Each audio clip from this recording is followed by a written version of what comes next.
फक्त 10 मिनिटं तुम्हाला इंग्रजीला द्यायचेत आणि मग मी बघतो की तुम्हाला इंग्रजी कशी येत नाही. नमस्कार, माझं नाव संयम देशमाने आणि मी आपल्या सर्वांचं स्वागत करतो इन्स्पायरिंग इंग्लिश अकॅडमी छत्रपती संभाजीनगरमध्ये.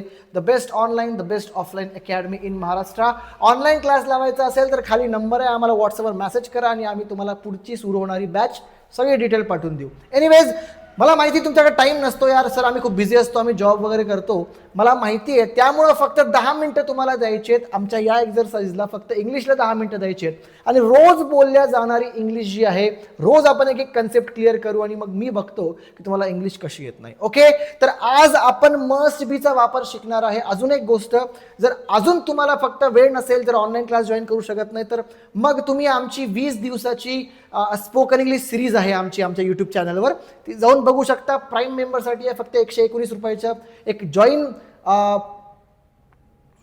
फक्त 119 रुपयाची जॉईनिंग फीज आहे, ती तुम्हाला पे करायची. तुम्ही आमचे मेंबर बनसाल आणि मग 20 दिवसामध्ये तुम्ही इंग्रजी शिकून जा, बेसिक टू ॲडव्हान्स. ठीक आहे. एनिवेज, आणि अजून एक गोष्ट, याची आम्ही तुम्हाला स्टडी करण्यासाठी हे जे आम्ही PPTs आहेत, PDF आहेत, हे तुम्हाला आम्ही फ्री ऑफ कॉस्ट देणार आहोत. जे लोक हा व्हिडिओ बघत आहेत तो त्यांनी दिलेल्या नंबरवर मेसेज करा आणि आम्ही तुम्हाला PPT टाकायचे तुम्हाला आमच्या मेसेजवर, आम्ही तुम्हाला PPT he free of cost पाठवून देऊ. ठीक आहे. ओके, चला आपण सुरू करूया. मस्टचा वापर करणार आहोत, मस्ट बीचा वापर करणार आहोत. कधी मस्ट बीचा वापर करतो आणि कशा प्रकारचे सेंटेन्सेस आपण आपल्या डेली लाईफमध्ये बोलतो, that's what I am going to teach your guys. Please नीट लक्ष द्या. आणि सगळ्यात मोठी गोष्ट, मी तुम्हाला होमवर्क सुद्धा देणार आहे. मी माझ्या ऑनलाईन क्लासमध्ये सुद्धा ना, मी फक्त कन्सेप्ट शिकून मोकळा नसतो होत, मी त्यांना होमवर्क देत असतो, रायटिंग प्रॅक्टिस देत असतो, जेणेकरून जे मॅटर तुम्ही आत्ता शिकले ते तुमच्या डोक्यामध्ये चांगल्या प्रकारे फिक्स होऊन जाईल. समजलं ना भावांनो? चलो लेट्स स्टार्ट. आपण आज शिकणार आहोत मस्ट बीचा वापर कशा प्रकारे करायचा. आता उपयोग समजून घ्या. 2 प्रकारे आपण उपयोग शिकणार आहोत. कोणकोणते सांगेल पुढे. पहिले हे बघा की मस्ट बीचा वापर कधी करतात, की एखादी ॲक्शन आहे किंवा एखादी घटना आहे, ती घटना नक्की 90 ते 100% तुम्हाला गॅरंटी असेल की हे नक्की झालं असेल किंवा होत असेल किंवा ते करत असतील. उदाहरणार्थ, सर नक्की शिकवत असतील, तुम्हाला कन्फर्म माहित नाही, म्हणजे तुम्ही 100% शुअर नाही आहात, पण 70 ते 80% तुम्हाला अंदाज आहे की यार हे नक्की झालं असेल यार, तो नक्की घरी पोहोचला असेल यार, किंवा त्याचं जेवण नक्की झालं असेल यार, आतापर्यंत लग्न संपलं असेल यार. तुम्ही पाहिलं नाही जाऊन त्या ठिकाणी, पण गॅरंटी घेता तुम्ही त्या गोष्टीची की नक्की तुम्ही करसाल. ठीक आहे ना? मी गॅरंटी घेतो की जर तुम्ही नीट सिरीज बघशील तर नक्की शिकसाल यार. आता तुमच्यापैकी खूप आहेत जे कन्सिस्टन्सी नाही पाळणार तर नाही शिकणार, पण जे शिकतील त्यांची मी गॅरंटी घेतो मस्ट बी बाय. ठीक आहे ना? तर अशा प्रकारचे सेंटेन्सेस डेली लाईफमध्ये कसे बनवायचे, that's what I am going to teach you. Okay, एखादी क्रिया नक्की झाली असावी. अरे यार, पेन कुठे गेला माझा? Okay, here is my pen. Okay, एखादी क्रिया नक्की झाली असावी त्यावेळेस किंवा होत असावी तेव्हा आपण वापर करतो. फक्त फ्युचरची गोष्ट, अंदाजा म्हणतात याला, गॅरंटी नाही आहे, पण झालं असावं यार, मी तर गॅरंटी घेतो की झालं असावं. ठीक आहे ना? समजलं ना तुम्हाला मला काय म्हणायचं? भावना समजा यार. ओके, तर त्यावेळेस आपण कायचा वापर करतो? मस्ट बीचा वापर करतो. सेंटेन्स नीट लक्षात घ्या, स्ट्रक्चर नीट लक्षात घ्या आणि मग बोलायला ट्राय करा. ओके, बघा आता पुढे सेंटेन्स स्ट्रक्चर काय आहे. सगळ्यात पहिले तुम्हाला सेंटेन्स बनवताना सब्जेक्ट घ्यायचा आहे. सब्जेक्ट काय हे तुम्हाला मी शिकवलेलं आहे. माझे मागचे व्हिडिओज बघा किंवा 20 डेज स्पोकन इंग्लिश सिरीज आहे, त्याच्यामध्ये मी सगळं सांगितलेलं आहे. सो तुम्ही नीट शिकून घ्या. सो सब्जेक्ट म्हणजे आय, मी, तुम्ही, ते सर्व है ना, जे काही सब्जेक्ट जो करणारा आहे तो सगळ्यात पहिला घ्यायचा आहे. त्याच्यानंतर मस्ट बी लावायचं आहे. ओके, आता मस्ट बी लावायचं कुठे आहे? तर असे ॲक्शन की ज्याच्यामध्ये कोणतीही ॲक्शन नसेल, विदाऊट एनी ॲक्शन. उदाहरणार्थ, विदाऊट एनी ॲक्शन म्हणजे काय? की यार संयम सर क्लासमध्ये असतील, म्हणजे तुम्ही गॅरंटी घेत नाही, पण आता सर असतीलच नाही यार, आता मी कुठेही जाऊ शकतो, पण तुम्हाला माहिती या टाइमला संयम सर क्लासमध्ये असतात, तो सर क्लासमध्ये असतील, किंवा तो घरी असेल. ठीक आहे, किंवा ती थकलेली असेल, त्या टीचर असतील. समजलं ना? तो त्या शिक्षिका असतील. तर अशी गोष्ट ज्याच्यामध्ये कोणती ॲक्शन नाही. आता मी म्हटलं सर क्लासमध्ये असतील, याच्यामध्ये कोणती ॲक्शन आहे ना भाई, बरोबर की नाही? सो असे सेंटेन्सेस की जे विदाऊट ॲक्शन आहेत, मग त्यावेळेस मी काय वापरता? सब्जेक्ट प्लस मस्ट बी, आणि बी हे कंपल्सरी आहे. मस्टच्या नंतर बी वापरायचंच ज्या ठिकाणी ॲक्शन नाहीये. का? कारण बीचा अर्थ होतो असेल. तर असण्याची क्रिया, असण्याची जी गोष्ट आहे ना, ते सांगणारा वर्ड आहे तुमचा बी. तर मस्टच्या नंतर बी असायलाच पाहिजे असे वाक्य ज्याच्यामध्ये कोणती ॲक्शन नाही आहे. ठीक आहे, आणि मग त्याच्यानंतर पुढे टीचर किंवा एखादा नाऊन असेल किंवा ॲडजेक्टिव्ह असेल किंवा प्लेस असेल, स्टेट असेल, तुम्ही घेऊ शकता.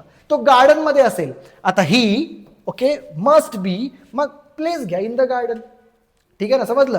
तो हुशार असेल, हुशार, हुशार हे काय झालं, ऍडजेक्टिव्ह झालं, बरोबर की नाही. हे ऍडजेक्टिव्ह म्हणजे काय सुद्धा सांगितलंय मी. सो सब्जेक्ट तो, ही, मस्ट बी, मग ऍडजेक्टिव्ह, मग टॅलेंटेड घ्या. समजलं. तर अशा प्रकारे तुम्ही वेगवेगळे सेंटेन्सेस बनवू शकता. आपण बघूया पुढे. ओके, कन्स्ट्रक्शन फक्त हे लक्षात घ्या, subject plus must be plus noun adjective plus त्याच्यानंतर ऑब्जेक्ट जो असेल तो तुम्ही तुमच्या अकॉर्डिंग घ्या.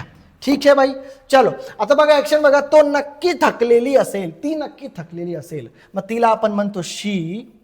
शीच्या नंतर must be, she must be. आता थकलेली याला टायर्ड म्हणतो, रिझन आहे ऍडजेक्टिव्ह आहे टायर्ड, मग TIRED की शी मस्ट बी टायर्ड, किती थकलेली असेल. पुढे हे उत्तर नक्की बरोबर असेल भाई, हे जे उत्तर आहे ना हे नक्की बरोबर असेल. मग कसं म्हणणार, हे उत्तर याला म्हणतो दिस आन्सर. ठीक आहे, हे तुमचा सब्जेक्ट झाला, प्लस मस्ट बी लावा, मस्ट बी, आणि बरोबर हे तुमचं ऍडजेक्टिव्ह झालं. बरोबर म्हणजे काय, correct. So this answer must be correct, झालं सेंटेन्स. ठीक आहे ना. तो नक्की घरी असेल, यार मला तो नक्की घरी असेल, मग तोला म्हणतो आपण ही. ठीक आहे, हिच्या नंतर मस्ट बी,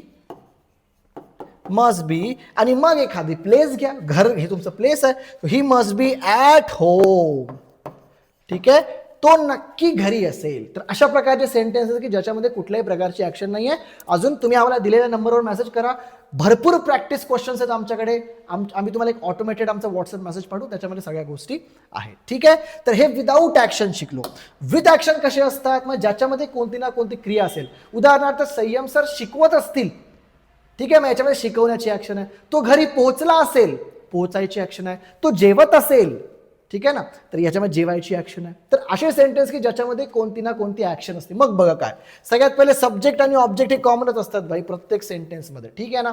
दुसरं, या ठिकाणी मस्ट बी घ्यायचं, ही मस्ट बी, आणि त्याच्यानंतर जर का तुमच्या सेंटेन्समध्ये कोणतीही ऍक्शन असेल ना, मग त्या ठिकाणी तुम्हाला व्हर्बचा ING फॉर्म घ्यायचा आहे.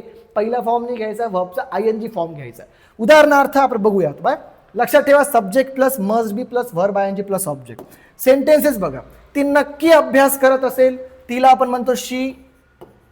ठीक आहे, शी मस्ट बी. ठीक आहे, मग व्हर्बचा ING, अभ्यास करण्याला स्टडी, त्याला ING लावा.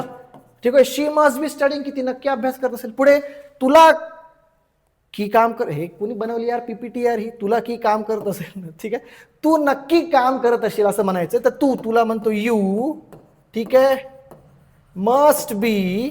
ठीक आहे, काम करत असणे, काम करण्याला वर्क म्हणतो, वर्कला ING लावा भाई, वर्किंग. ठीक आहे, यू मस्ट बी वर्किंग, तू नक्की अभ्यास करत असशील. ते नक्की वाट बघत असतील, त्याला म्हणतो दे. सब्जेक्ट प्लस मस्ट बी, आणि वाट बघण्याला वेट म्हणतो, तर वेटचा ING, WAITING. They must be waiting, की ते नक्की अभ्यास करत असतील.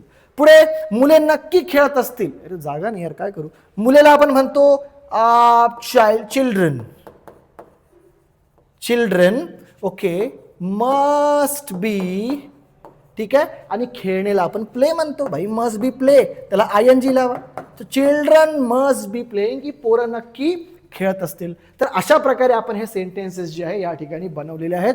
तुम्हाला फक्त कन्स्ट्रक्शन लक्षामध्ये ठेवायचं आहे, डोक्यामध्ये फक्त कन्स्ट्रक्शन ठेवायचं आहे, आणि कन्स्ट्रक्शनच्या अकॉर्डिंग सेंटेन्स तुम्हाला जज करून लिहायचं आहे. मी तुम्हाला या ठिकाणी ना एक्झाम्पल सुद्धा, जे होमवर्क आहे ते सुद्धा दिलेलं आहे, की तो नक्की थकलेला असेल, ही मस्ट बी टायर्ड. तू नक्की शिक्षक असेल, की यू मस्ट बी टीचर, याच्यामध्ये काही ऍक्शन नाही आहे. तो नक्की बसलेला असेल, बसायची ऍक्शन आहे, मग ING. He must be sitting, सीटला ING, he must be sitting. तर हे होमवर्क आहेत. अजून पाहिजे असेल तर आम्हाला मेसेज करा, आम्ही तुम्हाला PDF पाठवून देऊ, त्याच्यामध्ये सगळे या गोष्टी असणार आहेत. Thank you so much for watching this video. I hope तुम्हाला समजलं असेल. आम्हाला कमेंट करा की तुम्हाला समजलं की नाही, म्हणजे आम्ही अजून चांगल्या प्रकारे इम्प्रूव्ह करेल आमचं. ठीक आहे, ओके. अजूनपर्यंत सबस्क्राईब केलं नसेल तर लवकरात लवकर सबस्क्राईब करा, मी हात जोडतो. ओके, सबस्क्राईब करा, लाईक करा व्हिडिओला, कमेंट करा, आणि तुमच्या मित्रांना पाठवा.